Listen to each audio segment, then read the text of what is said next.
Bismillahirrahmanirrahim. Assalamualaikum warahmatullahi wabarakatuh. Alhamdulillah.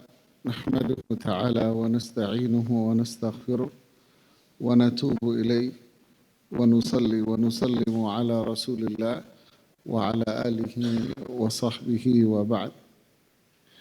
Kita lanjutkan bahasan kita di Riyadhus Shalihin pada kitab As-Salam, bab tentang mengucapkan salam kepada perempuan. Tafadhal. Bismillah wassalatu wassalamu ala rasulillah wa ala alihi wa ashabihi wa man tabi'ahum habbatin min sya'irin fa idza sallayna al-jum'ata wa ansarafna nusallimu 'alaiha fatuqaddimuhu ilaina. Di tengah-tengah kami ada seorang wanita. Dalam riwayat lain, di antara kami ada wanita tua yang mengambil umbi-umbian, lalu dia memasukkan dan menumbuk biji-bijian gandum. Jika kami selesai melaksanakan sholat Jumat pulang. Jika kami selesai melaksanakan sholat Jumat dan pulang, kami mengucapkan salam kepadanya.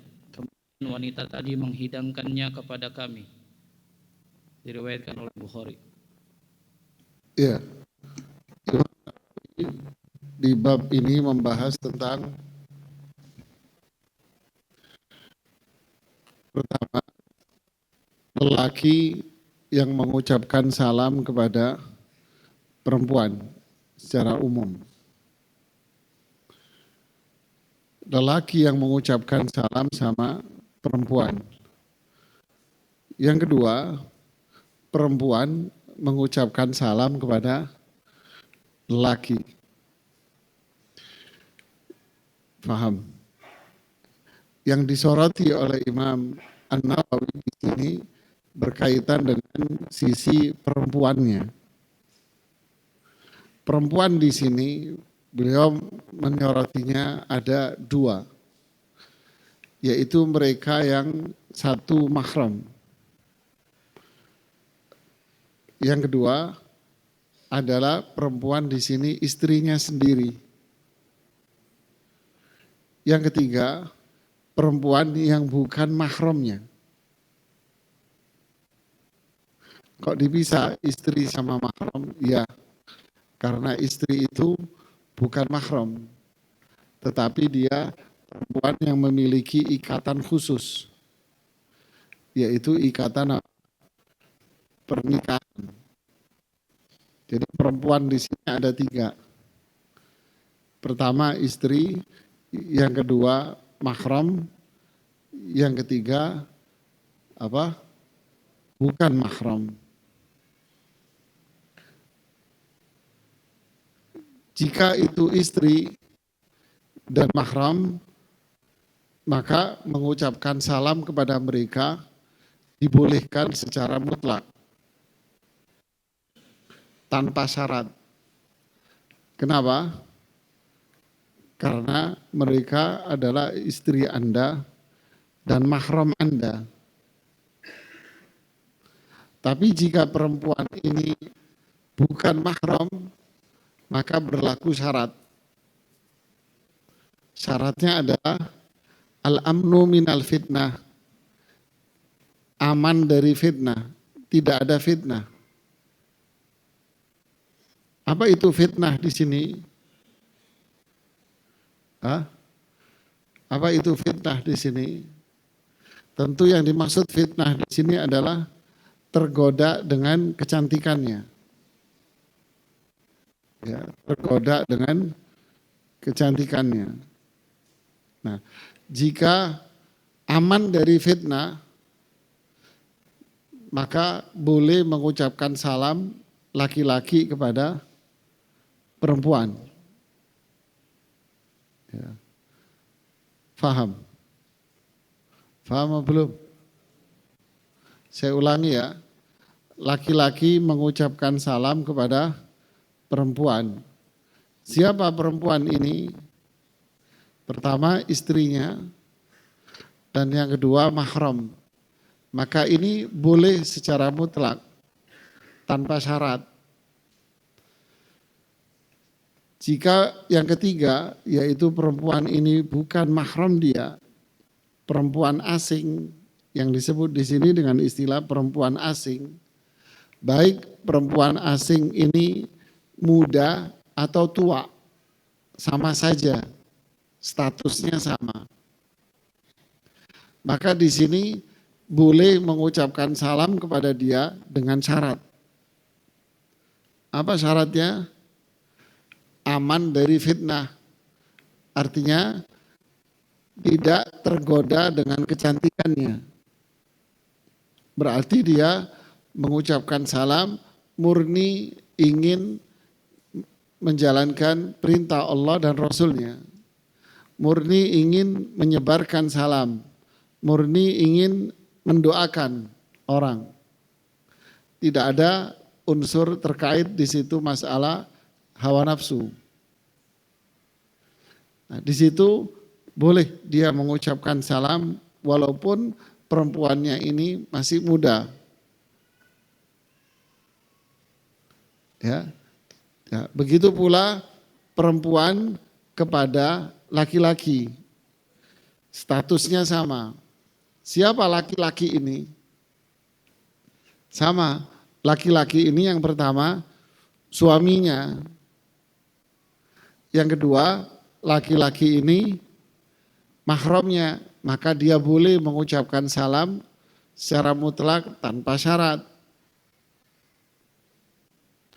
Yang ketiga, laki-laki ini bukan mahramnya, maka perempuan ini boleh mengucapkan salam kepada dia dengan syarat dia tidak tergoda dengan penampilan dan ketampanan si laki ini. Dia tidak tergoda dengan laki-laki ini sama sekali. Murni dia ingin menyebarkan salam. Nah, saat itu boleh dia mengucapkannya. Nah, ini penjelasan Imam An-Nawawi dengan penjelasan yang ringkas, tapi seperti ini penjabarannya. Paham? Apa dalilnya akan permasalahan ini? Dalilnya adalah kisah Sahal bin Sa'ad. Beliau bercerita, ada seorang perempuan, di riwayat yang lain perempuannya tua. Jadi ada perbedaan riwayat, siapa ini perempuan. Yang jelas dia perempuan lah. Saat itu perempuan ini lagi memanen ubi-ubian. Ya, lagi memanen ubi-ubian, salak, bakl. Bukan salak loh jamaah ya. Salk. Ya, salk. Atau bakl. Ini bahasa Indonesianya ubi-ubian. Ya. Si perempuan ini lagi memanen itu. Lalu perempuan ini juga lagi menumbuk biji-bijian pakai roha. Jadi alatnya itu batu dimasukin di lubang lalu diputer dipakai tangannya gitu. Dia numbuk pakai itu. Para sahabat ketika selesai sholat Jumat mereka melewati perempuan ini yang lagi sibuk melakukan pekerjaannya. Lalu apa yang terjadi? Nusallim alaiha. Kami mengucapkan salam kepada perempuan ini. Ya, nusallim alaiha. Kami mengucapkan salam kepada perempuan ini. Nah, berarti apa? Boleh mengucapkan salam kepada perempuan. Siapapun dia. Begitu juga sebaliknya, jika laki-laki boleh mengucapkan salam kepada perempuan, maka berlaku sebaliknya, perempuan juga boleh mengucapkan salam kepada laki-laki. Jika dia bukan mahram, maka berlaku syarat yang tadi, yaitu aman dari fitnah.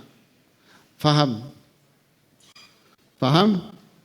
Nah, ini pertanyaan yang sering ditanya ini. Nah, inilah jawabannya. Berarti kalau dia mengucapkan salam laki-laki ini kepada perempuan karena muda, dalam hatinya terbersit dia cantik, maka saat itu dia tidak boleh, karena mengucapkan salam kepada dia ada apa? Ada udang di balik peyek. Kan gitu kan? Karena dia ngelihat kecantikan. Begitu juga perempuan ngelihat laki-laki muda, keren, penampilan oke, berduit, terus lewat ngucapin salam. Nah, ini juga sama. Ini ada udang lobster di balik peyek. Kegedean udangnya daripada. Jadi ini tidak boleh karena dorongannya apa? Syahwat. Ya, selama tidak ada dorongan syahwat sama sekali, maka boleh karena memang salam adalah ibadah. Oke, paham? Nah, kita lanjut berikutnya berarti. Dari Ummu Hani, Fakhita binti Abi Thalib radhiyallahu anha, beliau berkata, ataitu Nabi sallallahu alaihi wasallam yaumal fath wa huwa yaltasil wa Fatimatu tasturuhu bi thawb fasallamtu. Saya mendatangi Nabi sallallahu alaihi wasallam pada hari penaklukan kota Makkah, dan ketika itu beliau sedang mandi, sedangkan Fatimah menutupi beliau dengan sehelai kain. Maka aku mengucapkan salam kepada beliau. Kemudian Ummu Hani menyebutkan hadis tersebut selengkapnya.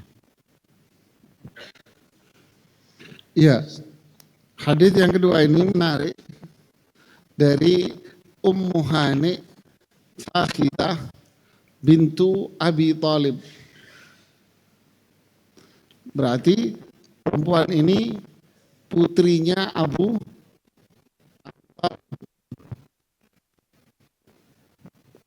Beliau putrinya Abu Talib. Karena Abu Talib siapa? Paman Rasul SAW. Berarti beliau ini, Ummu Hani Fakhita ini, saudaranya siapa? Ali dan sama siapa? Ja'far. Ya, Ali, Ja'far, ini semua mereka ini adalah anaknya siapa? Anaknya Abu Talib. Ya, makanya Ali bin Abi Talib, Ja'far bin Abi Talib, Ummu Hani Fakhita bintu Abi Talib.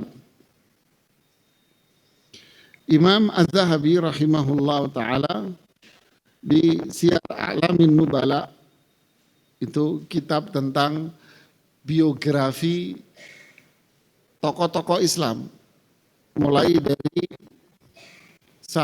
dari sejarah Rasul SAW, sirah Nabi, kemudian biografi para sahabat, tabi'in, generasi ketiga, sampai ulama yang hidup di zamannya penulis. Siapa namanya,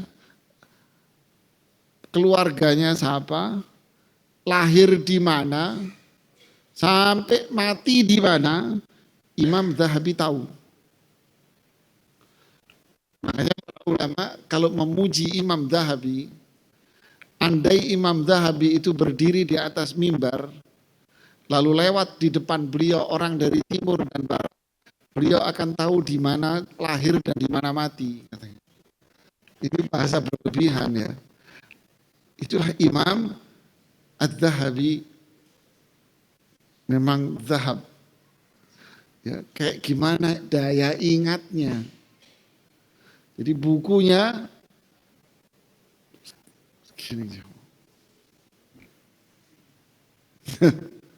berjilid, namanya Syiar A'lamin Nubala.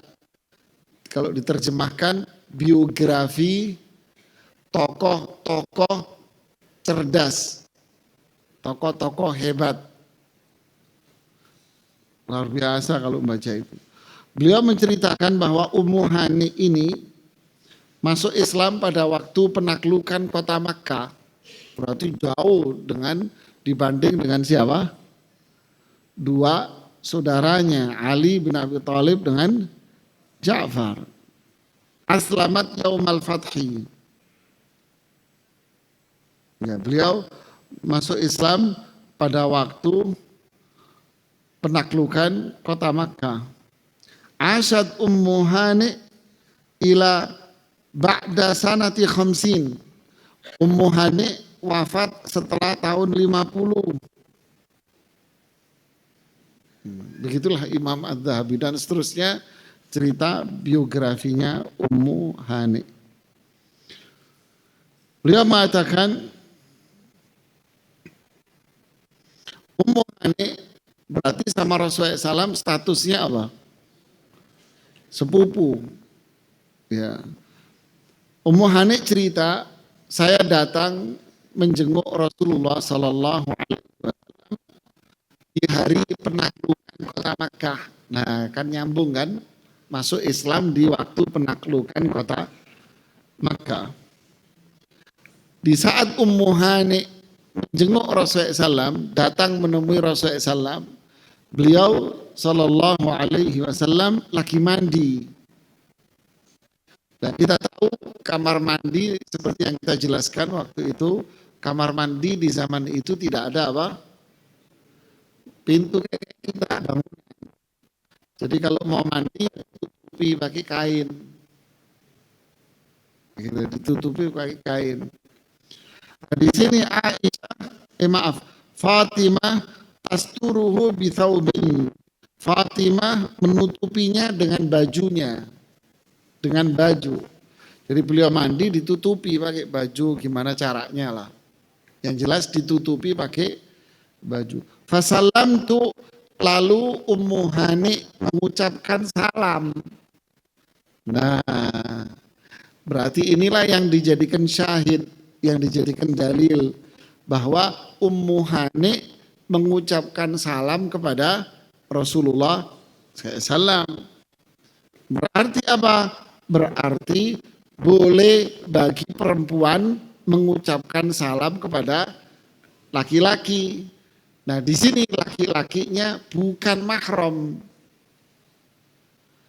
Sepupu mahram bukan. Walaupun orang kita Indonesia dibilang kakak saya, adik saya. Ini ngawur ini. Siapa kakak saya? Kandung, bukan sih, sepupu. Iya tidak? Lebih parah lagi, siapa ini saudara? Iya kakak saya.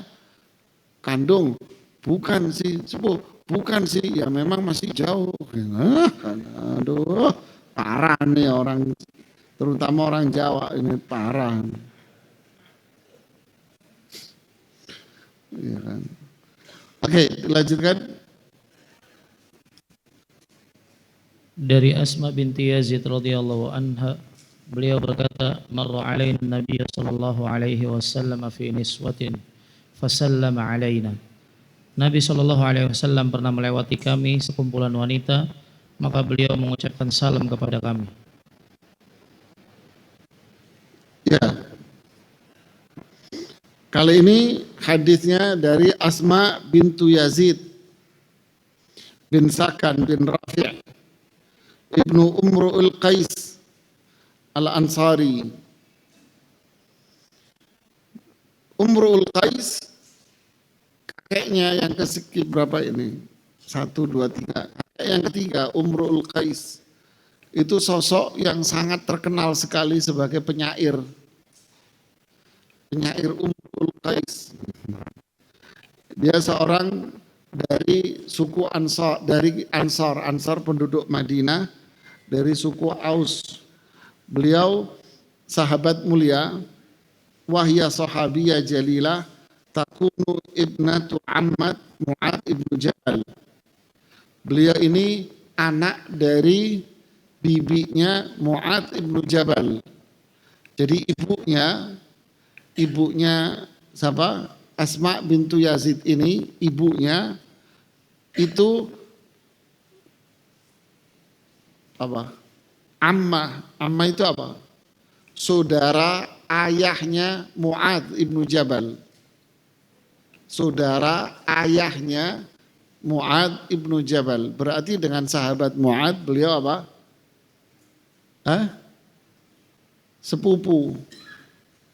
Ya. Muter-muter aja jamaah ya.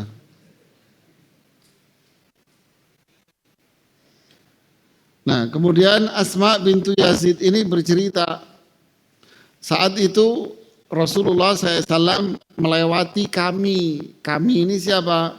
Perempuan-perempuan. Nah, Rasulullah SAW melewati kami perempuan-perempuan. Nah, umurnya berapa ini? Ya, yang jelas di sini pasti umurnya ini tidak disebutkan beliau lahirnya di mana. Ya, tidak disebutkan kelahirannya. Yang jelas beliau termasuk perempuan yang pertama-tama masuk Islam pada waktu hijrahnya Rasulullah SAW ke Madinah. Berarti di kerumunan perempuan itu juga umurnya bukan perempuan yang apa? Tua, bukan tua-tua. Kemungkinan mereka adalah perempuan yang muda-muda. Ya. Nah, di sini Rasulullah SAW melewati mereka dan beliau mengucapkan salam kepada kami. Lihat, Rasulullah SAW mengucapkan salam kepada kami. Kami ini perempuan-perempuan. Berarti apa hukumnya? Boleh laki-laki mengucapkan salam kepada perempuan yang bukan mahram walaupun mereka perempuan-perempuan muda, dengan catatan aman dari fitnah. Faham? Ya, jelas ya. Jadi boleh, nggak ada apa-apa, jangan ragu-ragu mengucapkan salam kepada mereka. Oke, berikutnya, bab berikutnya, ini yang ditanya berapa kali ini di kajian kita ini. Hukum mengucapkan salam ke orang kafir atau orang kafir yang mengucapkan salam kepada kita, lalu jawabnya gimana? Ya, fadhal. Dari Abu Hurairah radhiyallahu anhu bahwa Rasulullah sallallahu alaihi wasallam bersabda, "La tabda'ul yahuda walan nasara bis salam, fa idza laqitum ahadahum fi tariq fattaruhu ila adyaqih." Janganlah kalian memulai mengucapkan salam kepada orang Yahudi dan Nasrani. Jika kalian bertemu salah seorang dari mereka di jalan, maka desaklah dia ke jalan yang sempit. Kalau sekarang sih ngajak berantem. Jadi hadis ini bahasannya dulu, apa hukumnya kita Muslim mengucapkan salam kepada orang kafir. Siapa orang kafir ini? Kristen, Yahudi, Hindu, Buddha, dan sebagainya. Apa hukumnya? Rasulullah SAW mengatakan di riwayat Muslim ini, la tabda'ul yahud walan nasara bisalam. Jadi jangan mengucapkan salam ke Yahudi dan Nasrani serta agama lain. Jangan mengucapkan salam sama mereka. Ya. Yahudi, Nasrani, Hindu, Buddha, dan sebagainya. Termasuk agama yang jelas-jelas dihukumi kafir oleh para ulama. Seperti Syiah. Syiah dinyatakan oleh para ulama ini bukan Islam. Ya. Jadi kalau ketemu orang Syiah, jangan mengucapkan salam sama dia. Ketemu orang Syiah, jangan mengucapkan salam sama dia. Kemudian di sini fa idza laqitum, kalau kamu ketemu berpapasan dengan orang kafir, maka jangan dikasih kesempatan untuk jalan dengan leluasa. kasih jalan yang sempit aja dia. Ya. Jadi kalau sekarang konteksnya, kalau ketemu orang kafir, maka usahakanlah untuk menghindar dari mereka. Ya kan, gitu kan? Ya, sempitin dia sudah, jangan dikasih peluang. Lalu bagaimana hukumnya dagang sama mereka, kerja sama mereka? Jawabannya apa? Boleh, Rasulullah SAW berdagang dengan mereka. Ya. Jadi ini menunjukkan tidak boleh ada loyalitas dengan orang apa? Kafir. Jadi intinya di sini apa? Tidak boleh mengucapkan salam kepada orang kita, tidak boleh. Ya, tidak boleh mengucapkan salam kepada orang kafir. Nah sekarang kalau mengucapkan selamat Natal, ya sama, itu kan doa juga, ya kan? Mengucapkan salam, tidak boleh, salam itu doa keselamatan.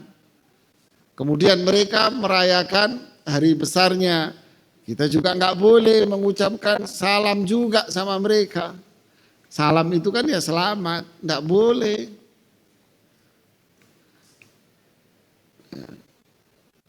Di Al-Quran Allah mengatakan, walladzina la yashhaduna zur. Orang beriman adalah orang-orang yang tidak la yashhaduna zur. Az-zur apa? Yaitu sebagian para ulama tafsir mengartikan idun min a'yadihim, yaitu hari besarnya orang kafir. Berarti dengan penafsiran ini, orang beriman adalah orang yang tidak ikut perayaannya orang kafir. La yashhadun, yashhadun berarti menghadiri, ikut merayakan perayaan orang kafir. Termasuk apa? Ya ini Nataru. Ya. Tapi saya kerja libur Ustadz. Ya nggak apa-apa, memang itu libur dari pemerintah. Dan kantormu libur, memang libur, nggak apa-apa libur. Saya pakai untuk pulang Ustadz, ya silakan dapat pahala kamu kalau kamu pulang jenguk orang tuamu, keluargamu, nggak apa-apa. Ya. Cuman kalau Anda ikut-ikutan, ikut-ikutan merayakan hari besar mereka dan ikut-ikutan tahun baru, berarti Anda mengikuti perayaan dan lebarannya mereka. Nah ini perbuatan dosa. Tidak boleh kita melakukannya. Jelas kan? Jelas. Baik. Berikutnya. Dari Anas radhiyallahu anhu beliau berkata, Rasulullah sallallahu alaihi wasallam bersabda, "Idza sallama 'alaikum ahlul kitab faqulu wa 'alaikum." Jika ahlul kitab mengucapkan salam kepada kalian, maka jawablah wa 'alaikum. Bawahnya. Dari Usamah radhiyallahu anhu anna Nabiy sallallahu alaihi wasallam marra ala majlisin fihi akhlatun minal muslimin wal musyrikin abadatil awthan wal yahudi fasallama alaihimun Nabiy sallallahu alaihi wasallam. Bahwasanya Nabi sallallahu alaihi wasallam pernah melewati kerumunan orang yang di dalamnya terdapat orang-orang muslim, orang-orang musyrikin penyembah berhala dan orang-orang Yahudi. Maka beliau mengucapkan salam kepada mereka. Ya, hadis yang kedua menjelaskan bahwa Rasulullah SAW mengatakan jika ahlul kitab Yahudi dan Nasrani mengucapkan salam sama kalian, ini orang-orang Kristen ucapin salam, dan Anda tahu ini Kristen, maka jawabannya apa? Wa'alaikum, titik. Imam Nawawi mengatakan Anda tidak boleh menjawab wa'alaikumussalam, tidak boleh. Tapi cukup jawab apa? Wa'alaikum. Deh.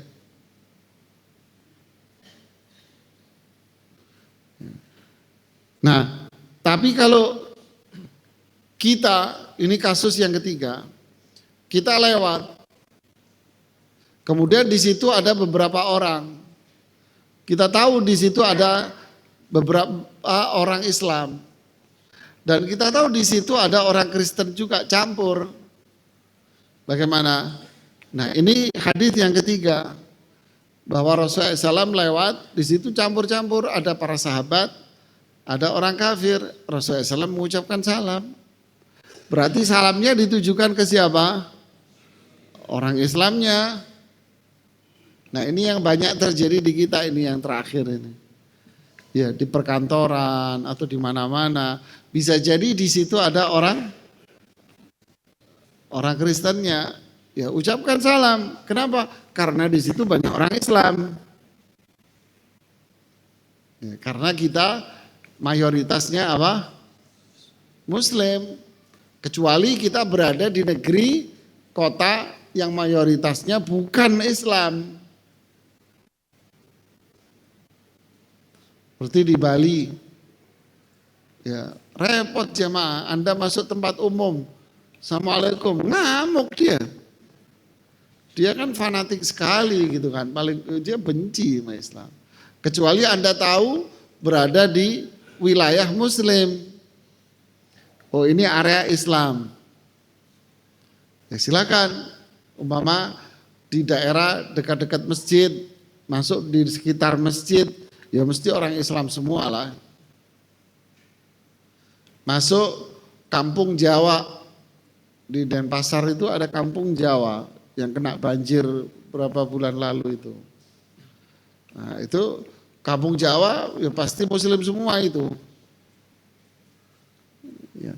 Jadi kita melihat wilayahnya, oh ini Muslim, silahkan ucapkan salam.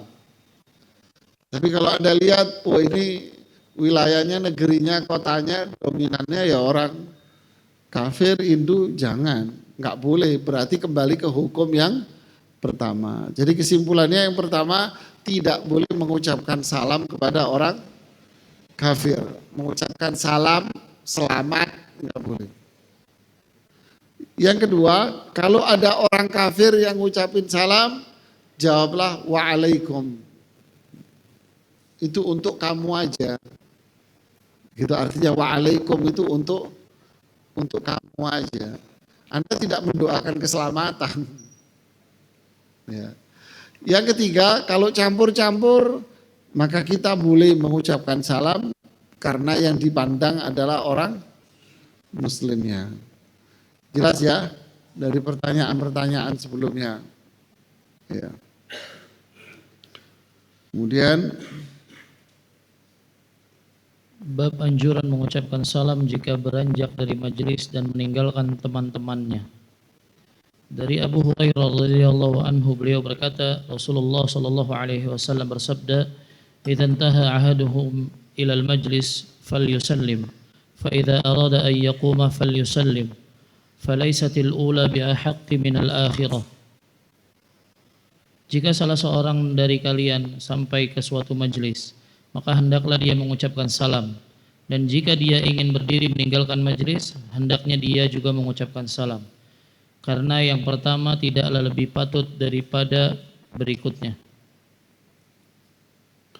ya, bab terakhir tentang salam di sini adalah apa? Ketika kita datang di majelis, sama di pengajian masjid, Anda datang telat, mungkin sholat maghrib di luar, datang, berarti posisinya di mana? Di belakang, ya kan? Kapan? Kalau majelisnya menunjukkan majelisnya ini penuh, ya. Dia datang masuk masjid, dia mengucapkan salam kepada orang yang sudah ada. Paham?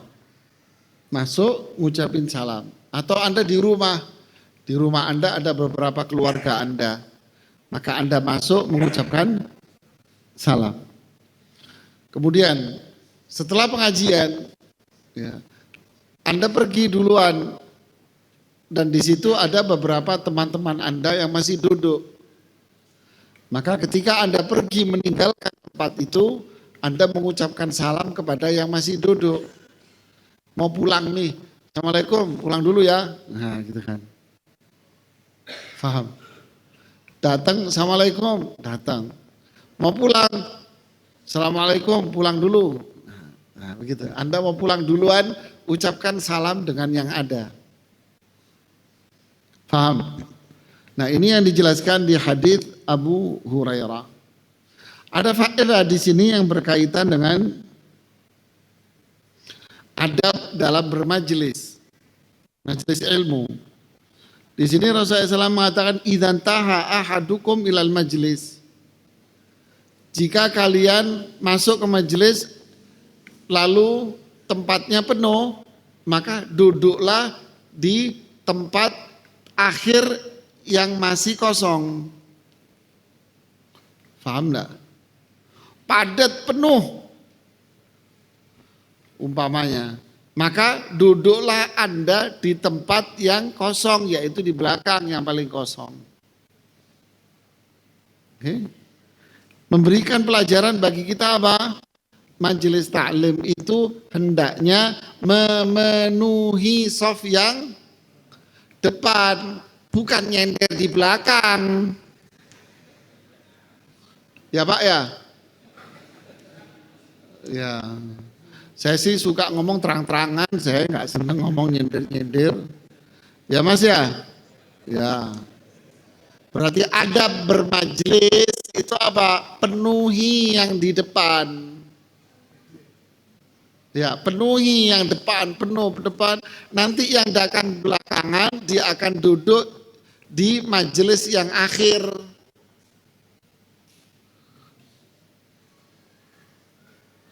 Faham jemaah?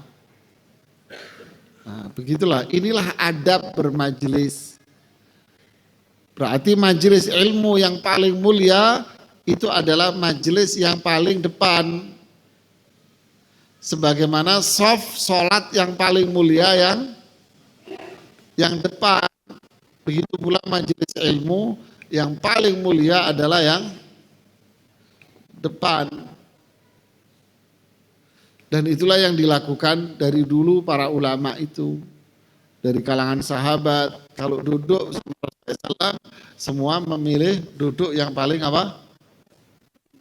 Begitu seterusnya dari generasi ke generasi. Mereka cari duduk yang terdepan. Ya, begitu juga majelis para ulama yang sekarang di Masjid Nabawi. Mereka berebut untuk duduk di samping Syekh. Ya. Sampai Syekh Abdul Muhsin pernah dikasih, beliau kan nggak ngelihat. Jadi majelisnya itu penuhnya luar biasa jemaah. Panjang, penuh sekali majelisnya beliau kalau maghrib itu. Nah sebelum maghrib orang itu pasang lapak di depannya, naruh apa lekar itu. Akhirnya beliau dikasih tahu. Dan itu kan ganggu orang yang mau sholat maghrib. Akhirnya beliau tegur. Jangan pasang-pasang lapak. Ya, begitu juga majelis anaknya beliau, Syekh Abdul Razak. Begitu juga majelisnya Syekh Sulaiman, Syekh Ibrahim, rahimahumullahu jami'an. Penuh. Mereka maghrib itu memilih di dekat kursinya Syekh biar habis maghrib kajian langsung duduk di situ. Sudah maghribnya itu di dekat kursinya Syekh itu. Begitulah adab mereka. Ya, saya paling males ya jujur apa adanya ya. Saya males ngisi di masjid-masjid yang jarang pengajian. Kenapa? Satu sisi kasihan, satu sisi kalau kita isi duduknya kayak donat.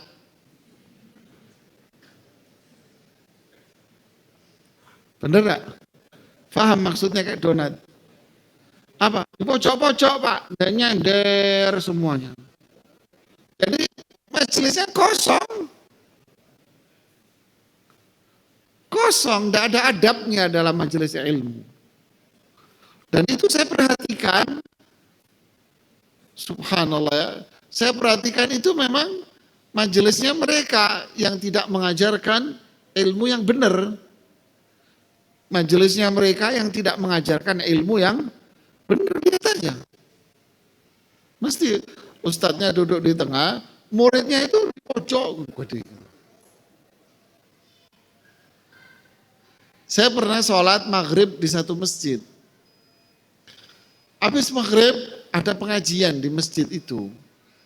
Subhanallah yang ngisi Habib. Pengajian. Jadi giliran pengajian sama aja, duduknya yang muter. Jadi ini Habib kayak duduk sendirian, yatim piatu gitu. Tapi kalau maulidan akan ngumpul nanti di situ depan itu. Ya. Ya ini menunjukkan mereka tidak tahu adab dalam ilmu. Dan itu kelihatan di masjid-masjid mereka, cuma muter gitu. Jadi mereka itu mengakui bahwa ini salafi ini kalau pengajian paling semangat ngaji. Dan kalau ngaji duduk di depan versi mereka, padahal versi kita juga sama tuh nongkrong pada Daud. Ya kan? Ada yang datang duluan jamaah, tapi duduknya di posisi itu. Padahal datang duluan itu beliau-beliau itu. Tetap nilai nyender. Ya, yang itu juga di sana tuh. Duduk di sana dia. Mikir apa? Ya mohon maaf lo ya, saya suka nembak-nembak lo ya. Ya, mikir apa? Mungkin cari angin adem gitu ya. Sama kita juga panas di sini. Jadi kalau mau ilmu yang lebih bermanfaat, ya duduklah di depan. Anda akan banyak mendapatkan manfaat di situ. Nah ini faedah dari hadis itu. Idan taha ahadukum ilal majlis. Dia datang akan duduk di mana majelisnya itu berakhir. Berarti menunjukkan kalau mereka itu dulu apa? Sangat antusias untuk duduk di depan jemaah. Baik, kita dengarkan adzan dulu. Iya, betul. Kalau ada yang mau bertanya. Ada yang mau bertanya?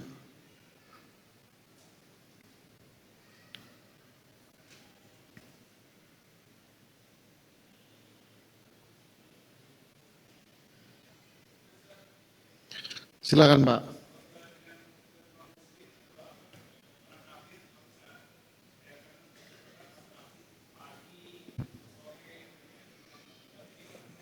Ya, bagaimana kalau orang-orang kafir ini atau umumnya orang mengatakan pagi Pak, sore Pak, kan gitu kan?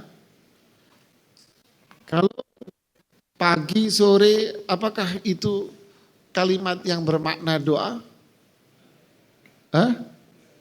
Enggak, ya silahkan aja. Itu bukan doa. Kemudian berarti itu kan kalimat yang umum diucapkan oleh umum masyarakat. Kalimat umum yang diucapkan oleh masyarakat yang itu tidak bernilai ibadah. Enggak ada nilai ibadahnya. Seperti kita mengatakan permisi. Sunda juga punya bahasanya sendiri. Ya kan? Orang Padang punya bahasa sendiri. Mereka juga punya bahasa sendiri masing-masing. Ya, permisi. Ini kan bahasa yang diucapkan oleh masyarakat.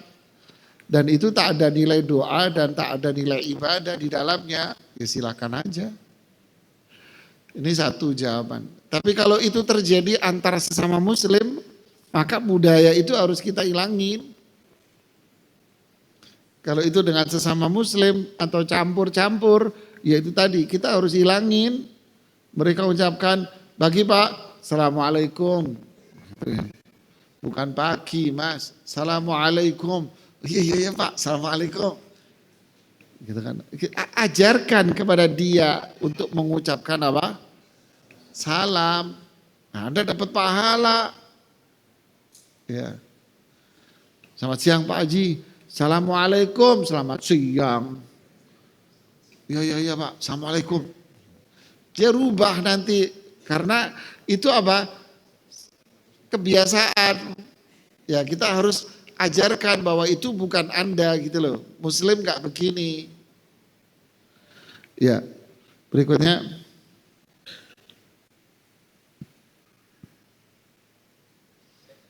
Silakan Mas.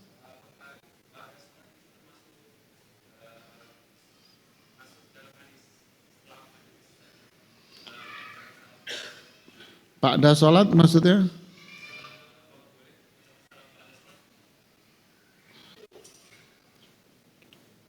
Anda selesai sholat, habis sholat,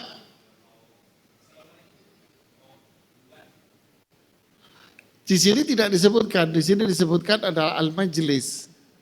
Kata al-majlis di sini mengarah kepada majelis apa?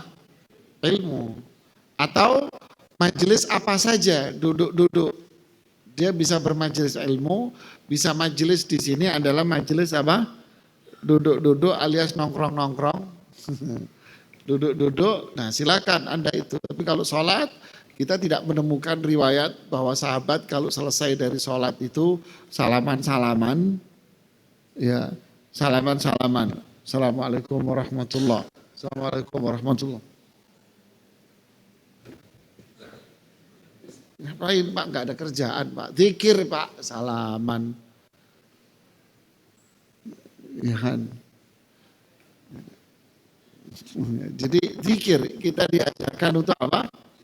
Berzikir. Dan ketika pergi pun kita tidak menemukan Rasulullah SAW pergi, Assalamualaikum. Enggak.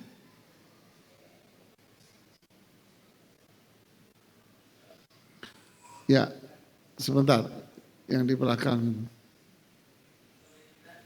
Waalaikumsalam warahmatullahi.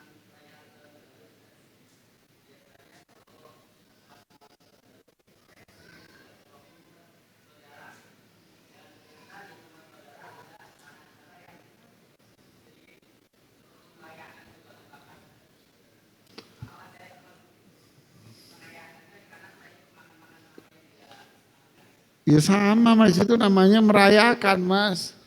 Jadi fenomena yang terjadi malam tahun baru, ngumpul-ngumpul dengan keluarga, makan-makan, bakar-bakar. Ya konteksnya apa? Merayakan dengan cara begini. Ada lagi pakai jurus daripada mendingan. Ya kan gitu kan? Daripada di jalanan, daripada konseran, ayo malam tahun baru kita isi di masjid. Nah ini lebih parah, kok lebih parah? Beda lebih parah daripada maksiat. Ya, ayo kita kumpulkan daripada konser, bukan daripada mendingan Pak, enggak ada di sini daripada mendingan. Ya, tinggalkan. Sudah di rumah kayak biasa aja, normal. Ya biasanya gimana Anda malam? Ya udah turu Mas. Kata orang Surabaya, turu Mas, turu. Umur tambah tua kok seneng, bahlul, bener-bener. Ini tambah tua, wah gitu. Enggak masuk di akal gitu loh. Just jam 00, 000, prit, wah.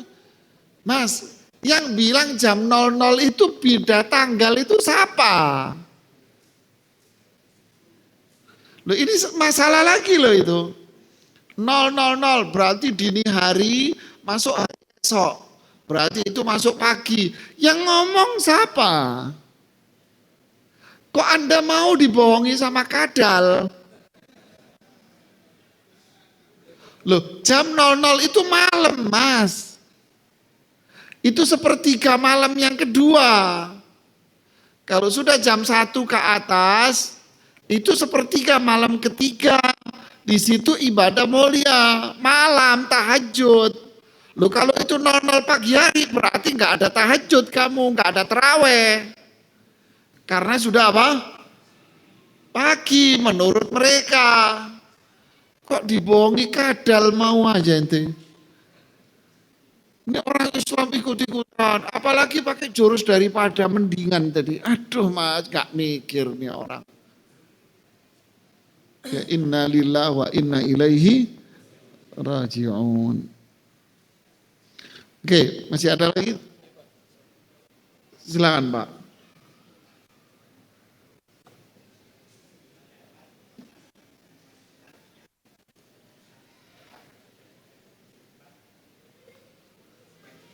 Ya, bila mana berpapasan dengan wanita yang berbusana ketat,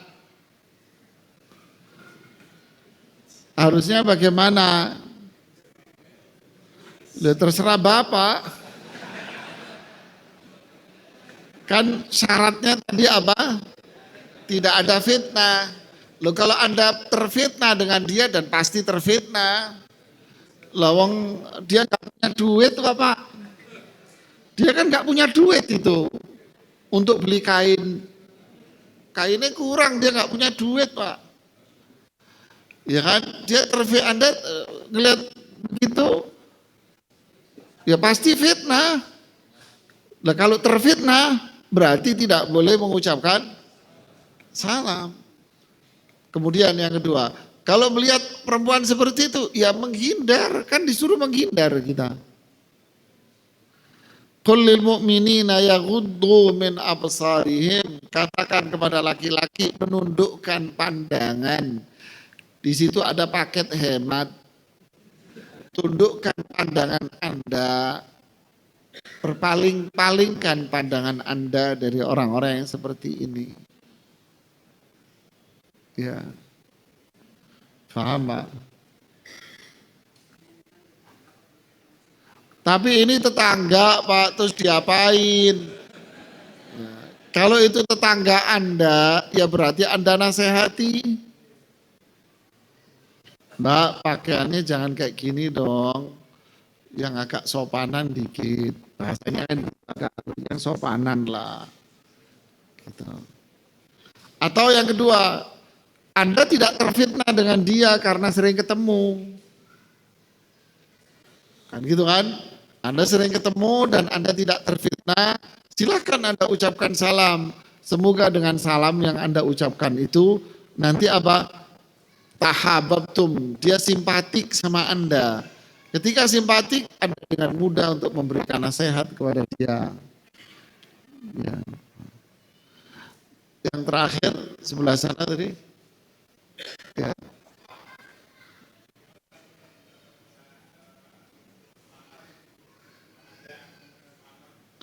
Mengucapkan kepada orang kafir selamat. Selamat itu apa Pak? Saya nanya ke Anda yang nanya, selamat itu apa Pak? Apa Pak selamat Pak?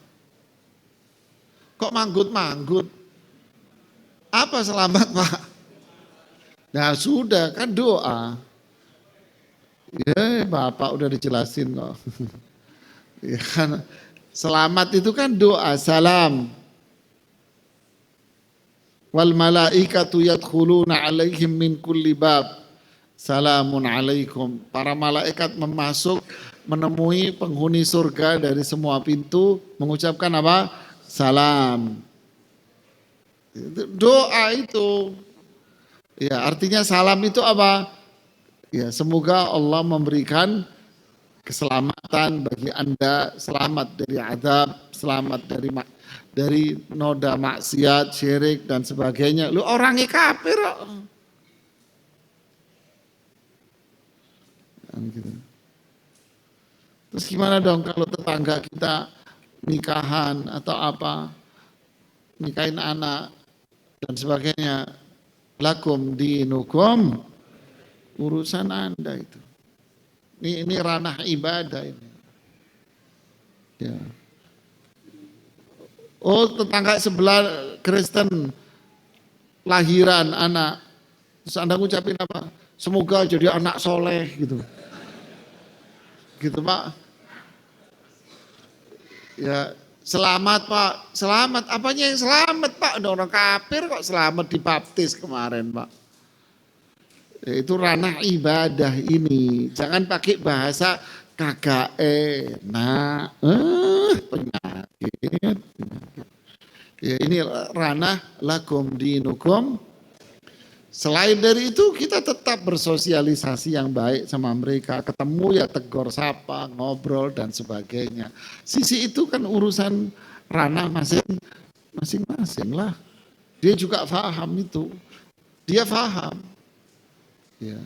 Cuman kita aja yang dia sendiri kan nggak mau ke kita mengucapkan apa-apa. Tapi kenapa giliran kita yang dipaksa untuk ngikutin gayanya dia? Dia nggak mau ngikut kita, tapi kita yang disuruh ngikut. Ini pakai logika apa ini? Pakai akal apa, Pak? Jangan mau dikadalin sama kadal, Pak. Ya bukan berarti kita bersosialisasi kasar, kaku, enggak. Kita tetap bersosialisasi sama masyarakat, yang ngobrol, tegur sapa. Tetangga saya non muslim, saya panggil tante mana baik ini tante, saya keluar dia keluar jalan kaki, iya bareng yuk. Oh iya ayo Pak Ustadz, bareng. Saya naik mobil, kan bukan khalwa kan, dilihatin orang banyak kan. Ya, ngobrol. Saya pakai gamis putih begini. Ngisi pengajian Pak Ustadz ya? Iya Bu pengajian. Aktivitasnya ngisi pengajian Pak Ustadz. Emang iya Bu. Ya Kristen dia. Ya kita bersosialisasi. Seperti apa? Bu kalau butuh apa-apa dari rumah Al-Quran ngomong lo ya. Oh ya saya rajin nitip beras. Kan? Ya tidak apa-apa kita sosialisasi. Tapi kalau urusan din, ibadah, ya urusan lo. Kan gitu kan? Ya urusan Anda. Gitu kan? Ya ini yang bisa kita sampaikan. Wallahu ta'ala a'lam bissawab. Subhanakallahumma bihamdik asyhadu an la ilaha illa anta astaghfiruka wa atubu ilaik. Assalamualaikum warahmatullahi wabarakatuh.